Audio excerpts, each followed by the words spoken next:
আর যে ছবি এই মুহূর্তে আপনারা দেখছেন ডোমজুড়ের ছবি। ডোমজুড়ে জাতীয় সড়কে উত্তেজনা, ট্রাফিক পুলিশ কর্মীর উপর হামলার চেষ্টা, রং রুটে গাড়ি যাওয়ায় বাধা দেন পুলিশ কর্মী। দেখুন যে উত্তেজনার ছবি এই মুহূর্তে আপনাদের দেখাচ্ছি। ডোমজুড়ে জাতীয় সড়কের ছবি আপনাদের সামনে।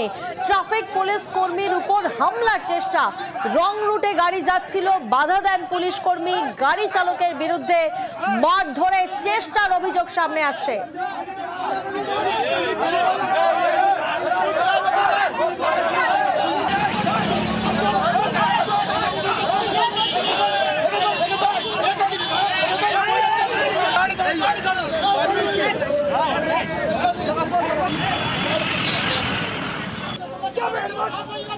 প্রতিনিধি দেবাশিস এই মুহূর্তে আমাদের সঙ্গে রয়েছেন। দেবাশিস, 16 নম্বর জাতীয় সড়ক অবরোধ করে স্থানীয়রা, এই ঘটনার পরিপ্রেক্ষিতে এই মুহূর্তের কি পরিস্থিতি?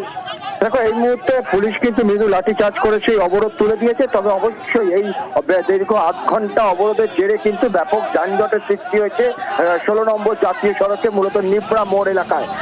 যে অভিযোগ ওঠে নিবড়া মোড়, সেখানে জাতীয় সড়কের পাশে যে সার্ভিস রোড, সেই সার্ভিস রোডে বেআইনি রং রুটে একটি বন্যবাহী গাড়ি ঢুকে পড়ে।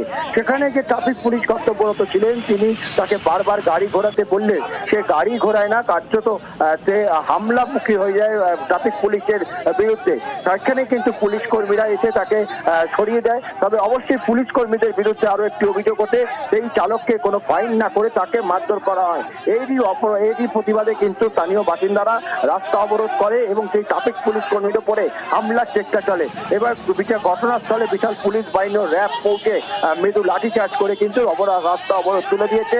তবে পরিস্থিতি এখনো উত্তেজনা রয়েছে, কারণ মানুষজন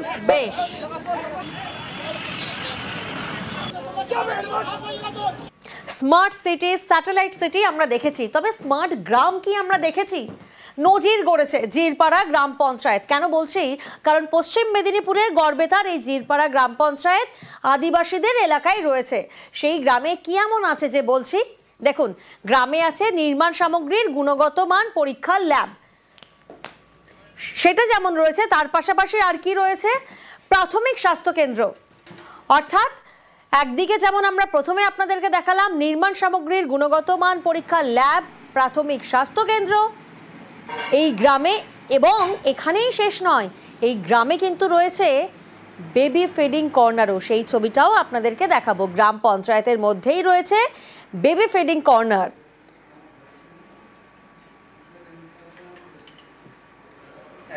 এবং এখানেই শেষ নয়, দেখুন কি সুন্দর কার্টুন এঁকে বেবি ফিডিং কর্নার করা হয়েছে এখানে। তার পাশাপাশি চাষের কাজের জন্য বৃষ্টির জল সংরক্ষণ পর্যন্ত করা হয়।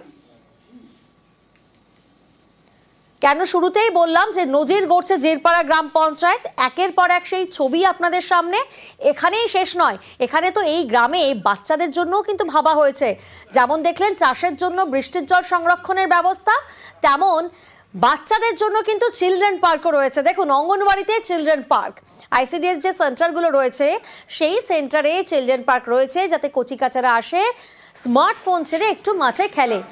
আর পড়ুয়াদের জন্য লাইব্রেরিরও রয়েছে এখানে। আইসিডিএস সেন্টারগুলিতে আবার সোলার বিদ্যুৎ পরিষেবার পরিকল্পনাও রয়েছে। এই গ্রাম পঞ্চায়েতের কিছু আধুনিক চিন্তা ভাবনা এবং যুগোপযোগী চিন্তা ভাবনা আমাদের খুব ভালো লেগেছে। আমাদের এই গ্রাম পঞ্চায়েতে শুনেছি একটা ল্যাব আছে, সেখানে গ্রামের রাস্তাঘাট বা জলের কোনো কিছু সাবমার্সিবল বা এসব যে উন্নয়নমূলক কাজকর্মগুলো হয় তার গুণগত মান পরীক্ষা করার জন্য ল্যাবরেটরি আছে। 2টো হাই স্কুল আছে, সেখানে আমরা গিয়েছি, দেখেছি যে রেন ওয়াটার হারভেস্টিং সিস্টেম করে দেওয়া হয়েছে। শিশুদের কথা চিন্তা ভাবনা করে এখানে চিলড্রেন পার্ক করে দেওয়া হয়েছে গ্রাম পঞ্চায়েতের পক্ষ থেকে, লাইব্রেরিও করে দেওয়া হয়েছে সেখানে শিওরবনীতে। এগুলো খুবই ভালো উদ্যোগ। এখানে আমরা প্রাইভেটলি বাচ্চাকে দুধ খাওয়াতে পারি, রেস্ট করার জন্য জায়গা আছে, যে শরীর খারাপ হলেই চলে আসি, বাচ্চার কিছু হলে। এখানে সুযোগ সুবিধা সবই ঠিকঠাক আছে, ভালোই। আর আমাদের কোনো ছোটখাটো বা বড় কিছু অসুবিধা হলেই আমরা এখানে দেখাতে চলে আসি। আমাদের সব ওষুধপত্র দেওয়া হয় এবং চিকিৎসা করানো হয় এখানে। এখন তো সহযোগিতা সবাই পাচ্ছে, কারো এখন ক্ষোভ নেই। আমাদের পরিকল্পনা অনেকেই আছে, কিন্তু যতটা সম্ভব করতে পারছি এখন আমি থাকতে। আগে কতগুলো ছিল না সেটা বলতে পারছি না, এখন যতগুলো পাচ্ছি তো করছি। তো আগামী দিনে আমরা ওই পঞ্চায়েত বেশ কিছু অভিনব উদ্যোগ নিয়েছে, যেমন সোলার কিছু প্রজেক্ট রাখছে আইসিডিএস স্কুলের উপর। মূলত এটা আদিবাসী অধ্যুষিত এলাকা, প্রায় 72% আদিবাসী মানুষজন ওখানে বসবাস করেন। তাদের উন্নতির স্বার্থে আমাদের গড়বেতা 2 নম্বর পঞ্চায়েত সমিতি এবং পঞ্চায়েত এলাকার মানুষজন এবং সর্বোপরি প্রধান থেকে শুরু করে সমস্ত অফিসিয়াল, সমস্ত উন্নয়ন আধিকারিক সবাই আমরা ঐক্যবদ্ধভাবে আমরা উন্নয়নের পথে এগিয়ে নিয়ে যাব, এই প্রয়াসই রাখছি আর কি। মূলত এই গ্রাম পঞ্চায়েত আদিবাসী অধ্যুষিত এলাকায় অবস্থিত হলেও এই গ্রাম পঞ্চায়েতের বিভিন্ন উদ্যোগ কিন্তু অভিনব, যার মধ্যে রয়েছে নির্মাণ সামগ্রী গুণগত মান বিচার করার জন্য অত্যাধুনিক ল্যাব, পাশাপাশি রয়েছে এই গ্রাম পঞ্চায়েতে আগত শিশু ও মাদের জন্য বেবি ফিডিং কর্নার। শুধু তাই নয়, বৃষ্টির জল অপচয় রুখতে এই গ্রাম পঞ্চায়েতের বিভিন্ন এলাকায় স্থাপন করা হয়েছে রেন হারভেস্টিং সিস্টেমের ফলে উপকৃত হচ্ছেন এই গ্রাম পঞ্চায়েত এলাকার কয়েক হাজার মানুষ।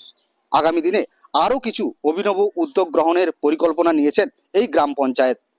পশ্চিম মেদিনীপুর থেকে শোভন দাস, নিউজ 18 বাংলা। জিরপাড়া গ্রাম পঞ্চায়েতের এই উদ্যোগকে যেমন সাধুবাদ জানানো উচিত, তেমনি অন্যদিকে গড়ালবাড়ি, হরিনগর এখানকার পঞ্চায়েতের সদস্য তারা যে উদ্যোগ নিয়েছে তাদেরকেও সাধুবাদ, কারণ আইসিডিএস এর জন্য জমি দিয়েছেন পঞ্চায়েত সমিতির সদস্যরাই। সেই জমিতেই তৈরি আইসিডিএস এর পাকা বাড়ি, যে ছবি আপনারা দেখছেন। 20 বছর পর মিলল স্থায়ী ঠিকানা পেল আইসিডিএস সেন্টার। দিছেন খুব ভালো হয়েছে, এই তার সহযোগিতায় আমরা এই সেন্টারটা আজকে পেয়েছি। আমাদের গ্রামের বাচ্চা কাচ্চাগুলো আর কি স্থায়ীভাবে সেখানে সেন্টার করতে পারবে, কিছু শিখতে পারবে। তো কতটা আনন্দিত আপনারা? আমরা ভীষণ আনন্দিত। এখানে দীর্ঘ 20 বছর থেকে কোনো আইসিডিএস সেন্টার ছিল না। এক বাড়িতে দীর্ঘদিন থেকে ওনারা ওখানেই সেন্টার চালিয়ে যাচ্ছে। সেই সেন্টারকে দেখে কষ্ট অনুভব করে বিনা স্বার্থে আমি সেই 6 ডিসমিল জমি দান করিলাম। আমার পঞ্চায়েত সমিতি মেম্বার হওয়াতে 3 বছরও হয়নি। সেই উদ্যোগে আমার 3 বছর না হতে আমি ঘরকে রেডি করে আজকে তাদের হাতে তুলে দিলাম আইসিডিএস কেন্দ্র।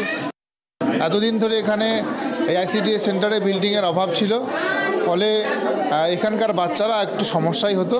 কিন্তু আজকে মাননীয় মুখ্যমন্ত্রী মমতা বন্দ্যোপাধ্যায়ের অনুপ্রেরণায় আজকে যে আইসিডিএস বিল্ডিংটা নিজস্ব ভবন পেল, তার জন্য এলাকার যারা বাচ্চা রয়েছে, যারা আইসিডিএস এই সেন্টারে আসে, ফলে তাদের ক্ষেত্রে মাথার উপর একটা নিজস্ব ভবন হলো, ছাদ হলো, ফলে তারা ভীষণভাবে উপকৃত।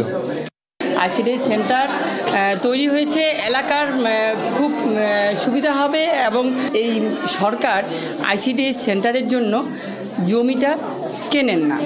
এটা খুব সুহৃদয়বান যিনি আছেন, একমাত্র কেউ যদি জমি দান করেন তবেই কিন্তু সেখানটায় এত সুন্দর মন্দিরের মতো একটা সেন্টার তৈরি করা যেতে পারে। তো এখানে এই মন্দিরের জন্য যারা জমি দান করেছেন তাদেরকে আমি কুর্নিশ জানাচ্ছি। মৎস্যজীবীদের নিরাপত্তায় ইসরোর প্রযুক্তি, গভীর সমুদ্র থেকে বিপদ সংকেত পাঠানোর ব্যবস্থা। কাকদ্বীপে 300 ট্রলারে ট্রান্সপন্ডার লাগানোর কাজ শুরু।